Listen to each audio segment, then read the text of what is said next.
enemies.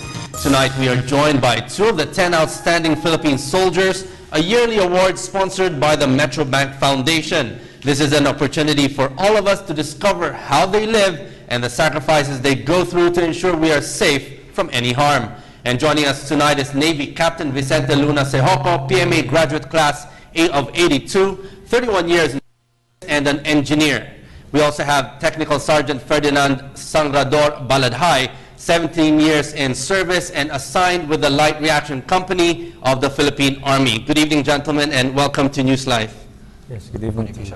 So first of all, congratulations po sa award na ito. Let's start first saying this, Captain Sejoco, based sa biodata nyo, you have risked your life so many times during disaster relief and rescue operations, so many times, in fact, all night, we have all night to talk about it, but ano yung pinaka, pag nagkakaroon ng disaster operations, ano yung unang pumapasok sa isip nyo? And when you go through all this, yung risk that you take doing this?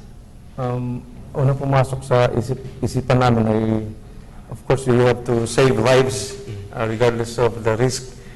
And it is our job to secure and protect the people. And, what is the most memorable event that you see? Yeah, there are lots of them.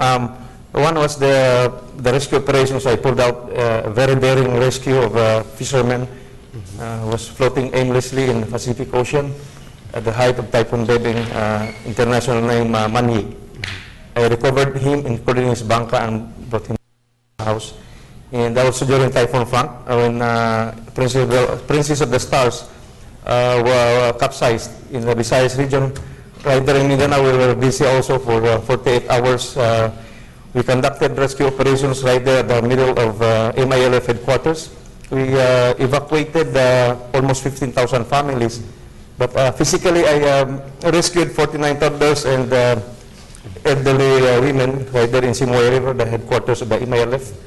And we also rescued 4,164 families in Lambayong in Sultan Kudarat. So how do you prepare yourself mentally and physically? At may takot bang pumapasok whenever you do this? What drives you? Meron pa rin konting takot, pero through prayers, we overcome all of this. And because of their sworn duty to save people, we have to do our job. So, yun. Just like yung sa earthquake, I stayed for more than 1 month right there at Hyatt Hotel. So we saved hundreds of lives through a synchronized deployment of rescue forces. And we recovered 854 dead bodies. But of course, we recovered after 14 days without food and water, 3 survivors at the elevator shaft in Hyatt Hotel. So we'll that later. Magandang gabi, Sergeant Baladhay. Kayo po ay Gold Cross awardee. Ano pong, sa anong mission nyo nakuha ang parangal na to? Nakuha ko yung unang Gold Cross ko sa Basilan, yung operation namin sa Basilan sa Upper Kapayawan. That was 2001. So doon ko nakuha yung unang Gold Cross ko, to include yung na-rescue namin yung 13 hostages na civilian, including children. Can you give us a brief yung story behind yung nangyaring yun, yung paano nyo na-rescue yung 13 hostages na yun? Nung binigay sa amin yung mission, ang mission namin is to confirm or deny lang yung kalaban. But initially, meron na siyang information with regards to the enemy na kasama nila yung hostage. So, pumunta kami dun sa area, nauna kami, then the troops followed na lang. Then na-confirm namin, then yun nga, nagkaroon ng konting bakbakan. But hindi naipit na yung mga kalaban, so iniwan nila yung mga hostages. So kayo nasa Light Reaction Company, kayo isang sharpshooter at isang sniper. Mahirap ba ang mission na ito? How do you prepare yourself whenever you go on duty and whenever you go out sa mga operations na ito? Pinahanda ko yung sarili ko mentally and physically. So, kasi alam namin na mahirap talaga yung mission sa sniper. But doon sa puso namin, yung trabaho namin, at based na rin sa training namin, ginagawa namin yung trabaho namin ng tama.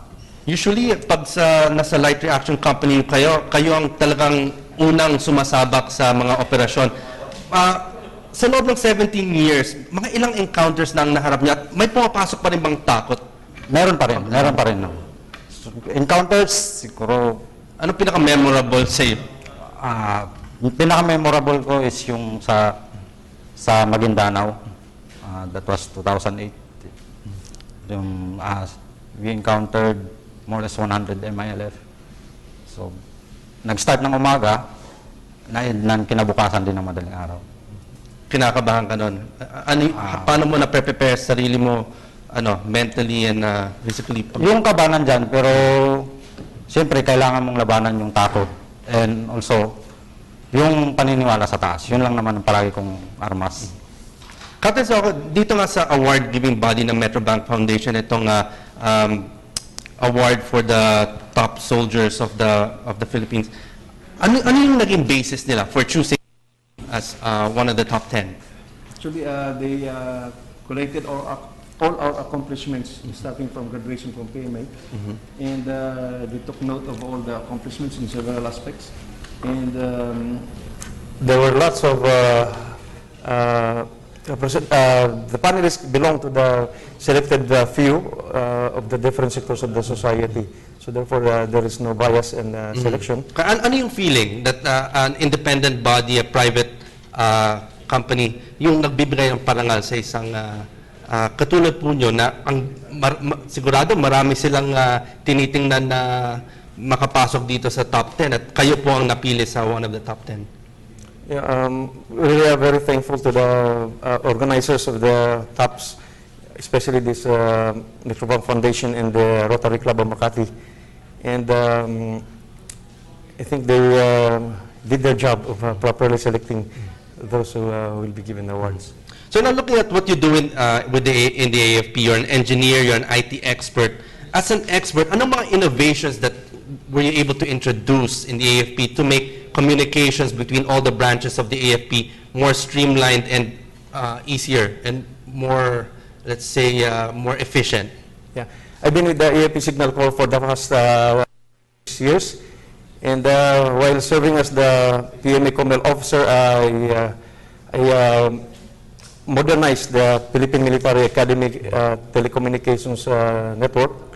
And when I was reassigned at the GSQ, I was part of the team which designed the overall modernization program of the telecommunications backbone of the armed forces of the Philippines. And until now, I'm still involved in the ambitious C4I Star project. How important and how hard is it to secure internal communications? Yeah, in these days of information age, especially maraming hackers. yeah, there's so many hackers. Our concern really is how to protect the wide area network of the armed forces and the Defense Department. Now we have received a series of cyber attacks, but they could not penetrate us until now. Hanggang ano lang sila dun sa intrusion detection system saka yung UTM namin. They were not able to paralyze us. So going back to Sergeant Baladhay, hindi lamang naman mga bakbakan ng mga mission nyo, meron kayong mga civil military operations. Anong mga ginagawa nyo para mas mapalapit sa mga kababayan natin ang militar, para mas mataas pa ang kanilang tingin po sa AFP? Nagkakaroon kami ng medical. So, katulad ng nangyari sa Zamboanga, nagkaroon kami ng Operation Tuli and bloodletting. And also, we secure also yung circumstantial road from Tipo-Tipo, 4 kilometer yun. So, para doon sa mga tao na nakatira doon. Gano'ng kadalas nagkakaroon ng mga civil military operations tulad nito? Sa akin kasi nasa field ako palagi. Usually, hindi siya ganong kwan sa akin. More on combat kasi yung karamihan sa. So, nagkakaroon lang kami ng opportunity pag halimbawa wala kami sa bundok, ganun. So ano yung feeling from Iba yung feeling ngayon yung pakiramdam ng isang nakakapagbigay ka lang ng tulong sa ibang tao. Actually ito rin yung mission ng Army, yung sa Army Transportation Roadmap na nakabilong doon sa core purpose ng Army na yung securing securing the people, serving the land. Yun. So bakit ho kayo napili as one of the top 10 top soldiers? Sa akin palagay, siguro doon sa mga combat and civil military operation na nakuha ko. And then, siguro ng dasal yun. So, meron din dito akong nabasa, no? Sabi, meron kayong na-invento na Yes. ginagamit ngayon ng AFP. Can you give us a little bit background about Okay. this? Mukhang maganda. Yung load bearing vest na ginawa ko, actually, matagal kasi akong sa field. And I also took a course sa ibang bansa. So nakita ko yun doon sa ibang bansa na ganun. Then with that, na-realize ko rin dahil matagal ako sa field, gumawa ako ng which is comfortable sa size ng Pilipino. So 2-in-1 yun. Bali, meron siyang best plate, malalagay yung best plate dito sa dibdib. And also, nakasecure lahat ng bala. Hindi siya katulad dati na nakalabas yung mga bala, then nadudumihan, ganun. Yung ginawa ko, magaan na siya, tapos secure pa yung mga gamit. Importante yan kasi kayo na sa light Okay. reaction company. Kailangan talaga mabilis pumasok, mabilis lumabas. Yes. So ginagamit ho siya. Ginagamit siya hanggang ngayon. Actually, nung umalis ako sa company, hanggang ngayon ginagamit. Then, binaya rin ng ibang company. Okay, I wish we had more time, no? Para pag-usapan. Marami hong talagang magandang discussion regarding anong mga ginagawa niyo for the AFP. Bilang final word na lang po, unahan po na si Captain Sihoco.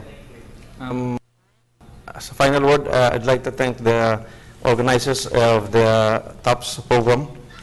And of course, we'll assure the public that the armed forces is behind your back. We are always there to support you even in times of disasters or crisis. And to our Filipino people, kababayan natin, mga Filipino people, and I'll assure our kababayans that we're always there to protect them and secure the territorial integrity and sovereignty of the country. Technical Sergeant Baladhay, final word.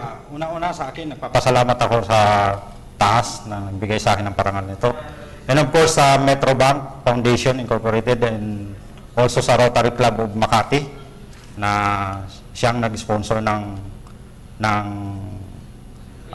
parangal na to o yung sa TOPS. At nagpapasalamat din ako sa lahat ng mga tumulong sa akin kung paano ko nakuha tong award na to. Okay, on that note, thank you very much po to our heroes. That was Captain Vicente Sihoco of the Philippine Navy and Technical Sergeant Ferdinand Baladhay of the Philippine Army, 2 of the 10 awardees of Metrobank's Search of the Outstanding Philippine Soldiers, or TOPS.